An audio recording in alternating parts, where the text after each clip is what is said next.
रुको जरा सबर करो। মেম্বার সাহেব বিচারটা শুরু করেন। বিচার তুই কর। কেন মেম্বার সাহেব? কি রে বোকাচোদা, মেম্বার তুই না আমি? পায়ের ওপর পাতিল বসে আছিস। কি রে বিচার থালি কি নিয়ে? মেম্বার সাহেব আইতে ধরা পড়ে গেছে ঘপা ঘপ। কি আমার এলাকায় এইসব? এই কোন বোকাচোদা করেছে রে? মেম্বার সাহেব এই মাগি করেছে। কি রে এই ঘটনা ঘটলো কখন? আজ রাতের বেলায়। কিন্তু এই ঘটনা সবার আগে দেখলি কিটা?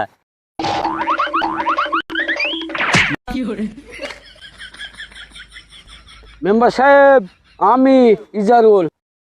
পাগলের কথা বলে। তোর আবার কি হইলো? আচ্ছা কথা বাদ দাও, বিচারের কথা শুরু করো। আরে বোকাচোদা কি হয়েছে খুলি কর। মেম্বার সাহেব রাত্রির বেলা রাস্তা দিয়ে হেঁটে যাচ্ছিলাম, তারপর রাত্রি দেখছি এই মাঝি ঘপা ঘপ। কি রে ঘটনা যা শুনলাম তা কি সত্যি? মেম্বার সাহেব 3 মাস বউ গেছে কাতার, তাই কাটলাম একটু সাঁতার। এই বোকাচোদা তুই কর ভাতার তাই কাটবি সাঁতার? মেম্বার সাহেব এই শাদি কিছু করতে কি সুদাও দিকে নে?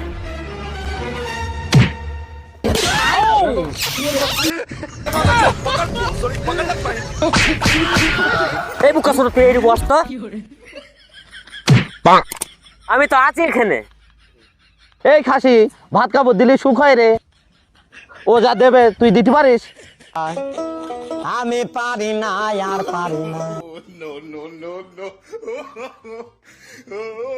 মেম্বার সাহেব মানুষ তো দুইটু, বউ তো একটা, চুপ ভালো বউটা আমি নিয়ে চলে যাই। আর খাসি কি করে? মেম্বারের তো দুইটু বউ, মেম্বার তাহলে ভালোই পারে, মেম্বারের সাথে তাহলে আমিই যাব। মেম্বার সাহেব আই লাভ ইউ।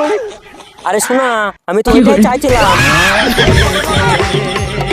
ডাকের ভাতে বেগুন পোড়া মা